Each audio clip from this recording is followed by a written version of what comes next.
मैं आपको उन मसालों से अवगत कराऊंगा जिसका इस्तेमाल भविष्य में मेरे द्वारा बनाए जाने वाले व्यंजनों में होगा। उनमें से कई मसालों से आप अवगत होंगे। मैंने मसाले और इंग्रेडिएंट्स को 3 भागों में विभाजित किया है। पहले भाग में है खड़े या साबुत मसाले, दूसरे भाग में है पाउडर फॉर्म में मसाले और तीसरे और अंतिम भाग में है तरल इंग्रेडिएंट्स यानी कि विनेगर, तेल, दूध इत्यादि। तो आप इस हिसाब से अपनी खरीदारी कर सकते हैं, यानी कि इस खरीदारी के बाद आपकी परचेज बास्केट कंप्लीट हो जाएगी। तो चलिए शुरू करते हैं। भाग 1 खड़े या साबुत मसाले। हमारी लिस्ट में पहला स्थान है क्लोव्स यानी कि लौंग। इसका इस्तेमाल हम काफ़ी व्यंजनों में करते हैं। बहुत सी डिशेस ऐसी हैं जो इसके बगैर अधूरी हैं। फिर है ब्लैक पेपर यानी कि काली मिर्ची।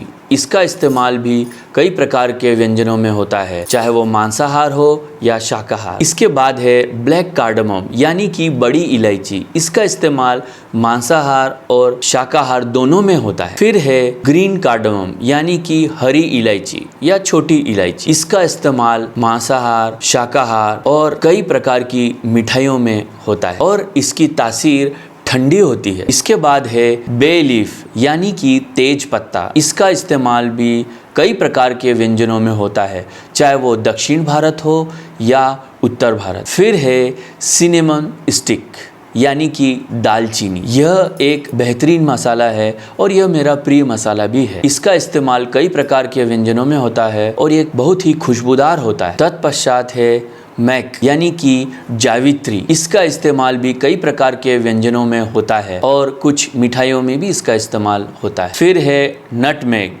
यानी कि जायफल। जायफल और जावित्री एक ही पेड़ पर पाए जाते हैं और ये हमें दक्षिण भारत और हिमाचल प्रदेश के रीजन में बहुतायत में मिलते हैं। यह नटमेग या जायफल एक सुपारी नुमा फल होता है और इसके चारों ओर जावित्री होती है जो कि चटक लाल रंग या हल्के नारंगी रंग में होती है। दोनों का स्वाद भिन्न होता है और इनका इस्तेमाल कई व्यंजनों में होता है। इसके बाद है स्टार एनिस, जिसे चक्कर फूल या बादियान के फूल के नाम से भी जाना जाता है। इसका इस्तेमाल भी कई प्रकार के व्यंजनों में होता है। इसके बाद है रॉक फ्लावर यानी कि पत्थर के फूल। यह भी हिमाचल प्रदेश जैसे ऊंचे इलाकों में पाया जाता है। यह मसाला किसी चट्टान के ऊपर या किसी वृक्ष के तने के ऊपर स्वतः ही उगता है। इसका इस्तेमाल खासकर बिरयानी में होता है। बिरयानी में इसके बगैर जायका लाना जरा मुश्किल होता है। इसके बाद है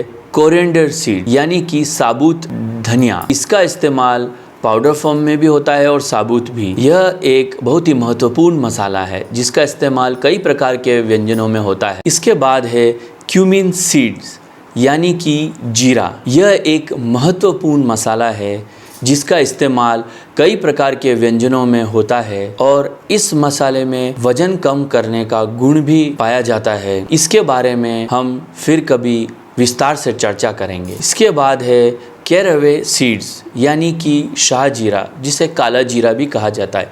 दिखने में तो ये जीरे के समान ही होता है, लेकिन इसके गुण और स्वाद जीरे से भिन्न होते हैं। ये भी कई व्यंजनों में इस्तेमाल होता है, खास करके मांसाहार के व्यंजनों। तत्पश्चात है एनी सीड्स यानी कि सौंफ। यह भी एक ठंडी तासीर का मसाला है। इसका इस्तेमाल भी कई प्रकार के व्यंजनों में होता है। इसका सेवन हम यूं ही कर सकते हैं। इसके बाद है फेनुग्रीक सीड्स यानी कि मेथी दाने।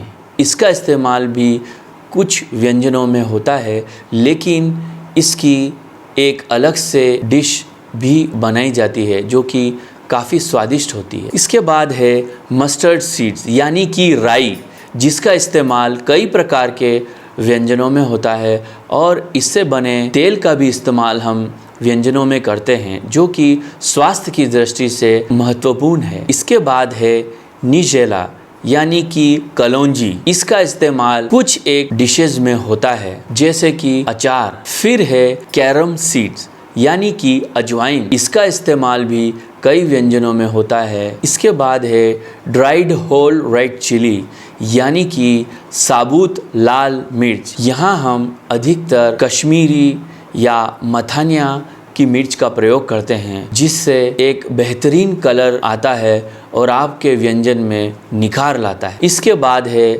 सैफरन यानी कि केसर, और इसका इस्तेमाल कई प्रकार के व्यंजनों में होता है, खास करके पुलाव, चावल इत्यादि में और मिठाइयों में। तत्पश्चात है टैमरिन यानी कि इमली। इसका इस्तेमाल लगभग भारत के सभी भागों में होता है, खास करके दक्षिण भारत में इसका इस्तेमाल बहुत होता है। फिर है असाफोटिडा यानी कि हींग। यह एक बहुत ही तेज गंध वाला मसाला है, इसीलिए इसका इस्तेमाल हम बहुत ही कम मात्रा में करते हैं। फिर है वॉलनट यानी कि अखरोट। इसका इस्तेमाल मिठाइयों से लेकर कई प्रकार के व्यंजनों में होता है। फिर है ड्राइड डेट यानी कि सूखा खजूर। इसका इस्तेमाल कई प्रकार की मिठाइयों और कुछ एक मांसाहार के व्यंजनों में होता है। फिर है पीनट यानी मूंगफली। इसका इस्तेमाल भी कुछ मिठाइयों और व्यंजनों में होता है। फिर है फ्लेक्स सीड यानी कि अलसी के बीज। इसका इस्तेमाल भी कई व्यंजनों में होता है और ये स्वास्थ्य की दृष्टि से भी बहुत ही महत्वपूर्ण होता है। अगला है कैश्यू नट यानी कि काजू।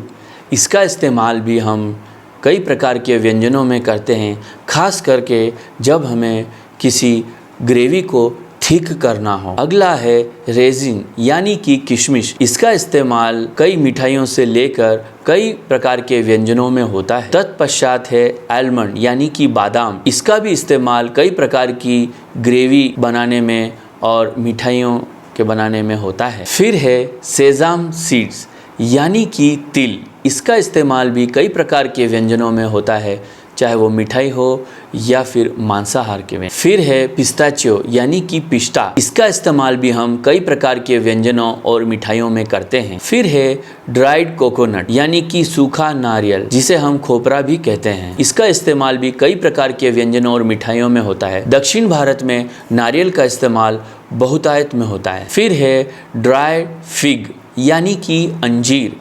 सूखे मेवों में यह अपनी एक अलग पहचान रखता है, जिसका इस्तेमाल मिठाइयों से लेके कई प्रकार के व्यंजनों में होता है। फिर है पोपे सीड्स यानी कि खसखस। यह एक बहुत ही महीन दानेदार सूखा मेवा है, जो कि अफीम के डोडे के अंदर से प्राप्त होता है। इसका इस्तेमाल कई प्रकार की मिठाइयाँ और व्यंजनों में होता है। अगला और अंतिम मसाला है लॉन्ग पेपर यानी कि लेंडी पीपल या पीपली। इसका इस्तेमाल कई प्रकार के व्यंजनों में होता है। तो यहाँ खड़े मसाले या साबुत मसालों का हमारा यह भाग समाप्त होता है। अगले भाग में हम पाउडर फॉर्म के मसालों पे चर्चा करेंगे।